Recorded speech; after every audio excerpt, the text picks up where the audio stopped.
Então, a gente precisa, de fato, aprovar o PL. Eu acho que o PL é muito mais importante que a decisão do Supremo. A decisão do Supremo, de certa forma, ela resolve uma parte do problema, mas o PL é muito mais complexo. Bom, ontem a segunda onda de ataques das Big Techs ao Congresso Nacional, à PL das fake news e à própria democracia brasileira. Depois do Google, ontem foi a vez do Telegram. Pegou de surpresa, acho que ninguém esperava, inclusive porque tinha amornado o tema da PL das fake news. Como é que foi recebido esse ataque do Telegram e que consequências você está vendo para o andamento do PL das fake news, Carlos? Não, eu acho que o Telegram chegou atrasado, né? Não participou da ofensiva que foi feita antes da votação e agora resolveram entrar. Talvez eles tenham entrado, Mauro, por conta aí do anúncio do julgamento daquela ação no Supremo que foi pautada pela ministra Rosa Weber, né? Então, se não me engano, para a semana que vem. E essa ação ela pode ter como consequência uma responsabilização das Big Techs pelos conteúdos mentirosos, pelos conteúdos violentos, pelos conteúdos antidemocráticos que são espalhados na rede. Então, pode ser que eles tenham feito isso para dirigir a bateria aí uma pressão sobre o Supremo também, para tentar impedir que o Supremo julgue ou que tenha um posicionamento favorável a essa tese, né? Então, eu acho que é isso, e foi muito mal recebido, né? Porque, evidentemente, eles tentam usar o seu poder de influência, os seus mecanismos, para influenciar o debate político no Brasil, né? Que é absurdo, né? E isso comprova, Mauro, tanto a ação do Telegram como do Google, né? Comprova que eles têm posicionamento político. Então, os algoritmos, uma das coisas que o projeto fala é que os algoritmos têm que ser transparentes. E tem que ser transparentes por quê? Para a gente saber como que as coisas funcionam. Por que determinados posicionamentos têm um amplo alcance e outros posicionamentos não, né? Então, o que acontece? Como é que funciona isso? Então, a gente precisa, de fato, aprovar o PL. Eu acho que o PL é muito mais importante que a decisão do Supremo. A decisão do Supremo, de certa forma, ela resolve uma parte do problema, mas o PL é muito mais completo. Muito mais amplo, né? E uma decisão do Supremo será apenas, me parece que tenho conversado no Congresso, um reconhecimento de que o Congresso não conseguiu, né? Aí o Supremo entra para regular. Então, o ideal é realmente que a regulamentação seja feita pelo Congresso e que o Supremo entre depois para eventualmente dirimir dúvidas, para fazer a garantia constitucional. O PL foi dividido, não é isso? Tem uma parte do PL que está agora sendo relatado pela deputada Jandira Fegali, do PCdoB do Rio, que se refere à questão do pagamento de direitos autorais, e outra parte que parece que quem relatará será o deputado Elmar Nascimento, do União Brasil da Bahia. Como é que mudou, então, a dinâmica de tramitação? Vai ser diferente? Não, Mauro, vê bem, o projeto é da Jandira, que será relatado pelo Elmar. Tá bom. Desculpa. É um projeto só. É um projeto que trata de direitos autorais dos artistas, né? E a intenção do Elmar é colocar nesse projeto da Jandira a remuneração do conteúdo jornalístico. Perfeito. Então, aqui, e que está lá. Seria fundamental para nós. Seria fundamental para nós. Que está lá no projeto das fake news. Então, o que o Elmar quer fazer? Pegar essa parte que está conteúdo, remuneração de conteúdo jornalístico, que está nas fake news, e jogar para o projeto da Jandira, que trata de direitos autorais da cultura. Então, isso, no nosso modo de ver, esvazia o projeto das fake news. Então, nós somos contrários a fazer essa... É isso que eu ia falar, não corre risco de esvaziar?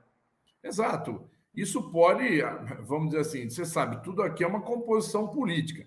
Então, aqueles que defendem a remuneração do conteúdo jornalístico podem acabar se desinteressando do PL da fake news, né? E, portanto, diminuindo o peso da aprovação.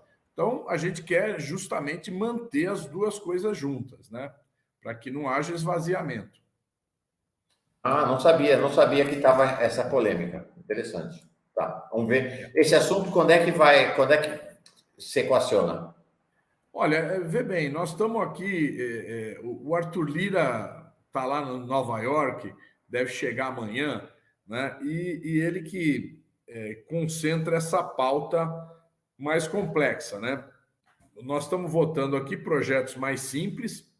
A semana que vem a ideia seria votar a lei fiscal, que chamam aí de arcabouço fiscal, esse nome fantástico que arrumaram, a nova lei fiscal, né? E que vai, evidentemente, tomar semana que vem. Então, eu acredito que essa ideia da votação da fake news ou desse projeto aí da Jandira vai ficar para outra semana ainda, para a gente Tá. poder Provavelmente resolver depois do arcabouço, então. depois do arcabouço, porque nós precisamos resolver esse problema do arcabouço, nós precisamos votar esse projeto, né? E a gente vai ter que ter muitas negociações, porque é um assunto fundamental, né? Porque o que está em votação é quanto o governo Lula vai ter para investir, né? É isso que vai essa porcaria desse nome arcabouço fiscal, que é a lei fiscal, que vai substituir o teto de gastos, é a lei que vai dizer quanto vai ter de investimento. Então, é fundamental para a gente definir o orçamento, porque enquanto não decidir isso, não vota a lei de diretrizes orçamentárias, não vota a lei do orçamento, fica tudo parado. E, consequentemente, a gente fica ainda. A lei do teto, ela foi, vamos dizer assim, ela foi extinta, mas ela ainda existe. No caso de não ser feito uma nova lei, vai vigorar essa lei antiga. Né? É uma situação esdrúxula, mas é uma armação desse tipo. Né? Sim, sim. Então, uma situação complexa. É verdade, né, Carlos? Você é um parlamentar de vários mandatos. Todo início de governo tem um tempo de ajuste da relação do governo com o Congresso, né? Então, não é também uma coisa assim, o governo Lula está condenado a ser minoria, a fracassar no Congresso. Acho que está sendo remontada a relação com o Congresso numa articulação. O que eu noto, tenho acompanhado esse assunto das emendas, que é bem complexa, porque com o fim do orçamento secreto, você tem que remontar também a relação com o Congresso do ponto de vista da tramitação das emendas individuais e das emendas de relator, e tem que fazer toda a normatização disso, né? Tem todo um trabalho burocrático para ser feito. Então, está mais lento, mas não está muito fora do tom do que foram o início de outros governos? Olha, como você falou, Mauro, eu acho que você tem razão. Todo governo que inicia, ele inicia com uma recomposição. É um Congresso novo, você tem aqui 240 deputados novos. Né? Então, é praticamente a metade. Né? Isso tem que ser ajustado. Você tem uma composição de novas lideranças, né? Novos líderes. Então, tudo isso nós temos que ajustar. E isso cabe ao governo fazer esse entendimento, compor essa base. Não é uma coisa fácil, tem muito problema do passado, né? Então a gente vem com vamos dizer, o crescimento do poder de decisão do Congresso sobre o orçamento. Se a gente pegar na última década, nós saímos de uma época em que você tinha emendas parlamentares que eram muito menores do que é hoje, né? E não eram impositivas. Né? Aí houve a decisão da impositividade das emendas. Aí o volume das emendas cresceu. Né? Depois veio a impositividade das emendas de bancada. E depois, no período Rodrigo Maia, Michel Temer, começou a se instalar o controle do Congresso sobre o orçamento, que foram as chamadas RP9, as emendas de relator. Essas emendas de relator, elas foram crescendo ao longo dos anos, até o ano passado, quando ela chegou a 16 bilhões de reais. Né? Então, houve a decisão do Supremo agora de acabar com a emenda de relator, mas esse dinheiro ainda está em disputa no Congresso, entende? Porque o Congresso, particularmente o Centrão e o Arthur Lira, querem ter o controle sobre esse recurso. Então, é uma disputa, né? Lógico, não existe mais a emenda de relator, o Arthur Lira não pode mais despachar lá onde que vai gastar, tal, mas ele ainda tem uma disputa sobre o orçamento. Então, essa questão, vamos dizer, essa instabilidade na base, muito se deve a essa questão. Sim. E você trouxe uma questão interessante, né? Você falou, ó, o Lira está voltando de Nova York. Ele deu uma entrevista para a CNN no domingo, que foi quase que uma resposta à entrevista do presidente Lula no sábado, em Londres. Nós estamos muito chique, hein? O presidente fala em Londres e o primeiro-ministro responde lá de Nova York. Esse é o Brasil. E aí, ele trouxe uma questão, Zaratini, que achei interessante, em que ele falou o seguinte, ó, o governo precisa entender que 2023 não é 2003. Ele tem que se haver com um Congresso bem mais conservador e muito mais poderoso do que era em 2003, e precisa se adequar à nova realidade. Ele fala, se o governo Lula entender isso, nós vamos ter boas relações. Se não entender, o governo Lula terá dificuldade. E aí, inclusive, diz isso, ó, o que foi feito, foi feito. O governo Lula não vai conseguir modificar aquilo que já está aprovado. O exemplo do marco do saneamento e sinalizando que a questão da Eletrobras também não conseguirá sinalizar. Mas, de fato, é algo que ontem um parlamentar me lembrava.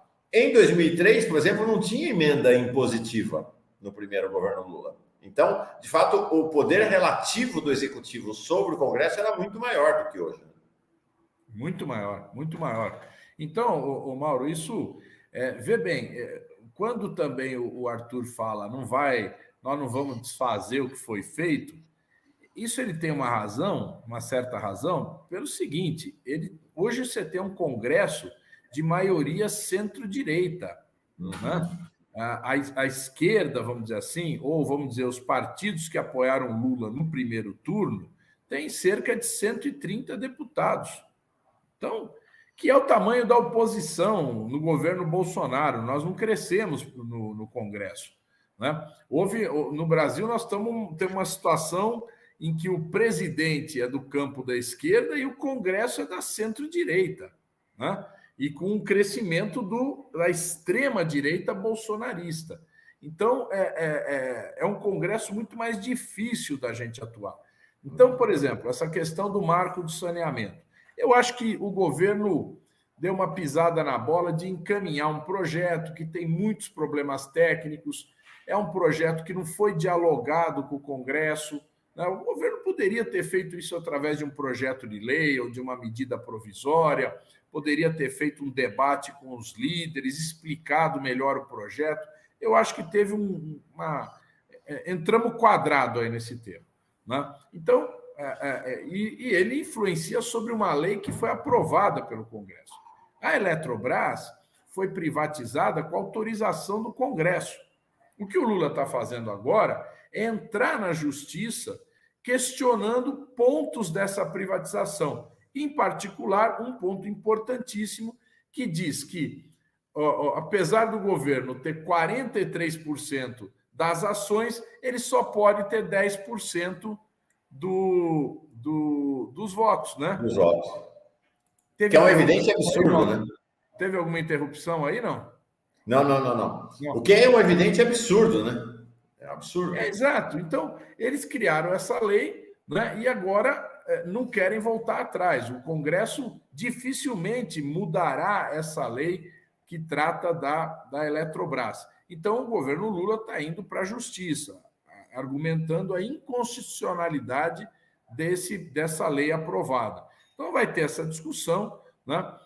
Nós vamos ter uma discussão também que vai ser difícil sobre a legislação trabalhista, né, que o Ministério do Trabalho está preparando alguns projetos que tratam de mudanças na legislação trabalhista, particularmente a questão dos aplicativos, a questão do trabalho informal, né? Isso tudo o Ministério está trabalhando projetos nesse sentido, né? Tem também a questão da reformulação da estrutura sindical, que é um projeto que os sindicatos estão preparando, que deve chegar também em breve aí na Câmara, que é um projeto que vai reestruturar os sindicatos, é muito importante, porque vai exigir maior representatividade de um sindicato, porque o que foi criado de sindicato no Brasil é um absurdo, então tem que se exigir representatividade. O sindicato tem que ter filiado, tem que ter assembleia, tem que ter mandato dos dirigentes ser limitado. Tem sindicato que aprovou mandato de 7 anos para a diretoria. Então, espera aí, né? Vamos devagar com a Andor. Então, tem que fazer uma reestruturação do movimento sindical, até para que haja uma estrutura financeira para garantir o movimento sindical. Isso vai ter dificuldade de ser aprovado no Congresso. Então, nós vamos ter batalhas importantes, né? Mas eu acho que essas batalhas têm que ficar mais para frente. Agora nós precisamos organizar a base, aprovar a lei fiscal, aprovar a reforma tributária, para a gente garantir um ambiente econômico melhor para o governo. E o Lira faz uma jogada, está lá no direito dele, mas ele tenta transformar num tema moral, que é um tema político, né? Meio na base assim, o que o Congresso fez não pode mexer, né? Como se fosse uma coisa moral. Não, nós já fizemos, não pode voltar atrás. Bom, o Congresso faz e desfaz, os governos tentam desfazer o tempo inteiro. É uma questão de correlação de forças e não uma questão moral, né, Carlos? Exato. Não, isso aí, se a gente compuser uma maioria e essa maioria entender que tem que mudar, muda, não tem. Muda, claro. Aqui como não sempre tem. Mudou, né? Na teoria jurídica, né, toda lei é eterna, né? Você, quando escreve uma lei, você escreve uma lei que vai valer pela eternidade, né? Isso é a teoria jurídica. Mas você sabe muito bem que passa 2, 3, 10, 15 anos, aquela lei, evidentemente, se torna anacrônica e tem que ser revista, né? Então, nós permanentemente a gente está revisando leis aqui, porque a realidade muda, né? E não tem jeito, tem que mudar a lei. É assim que funciona.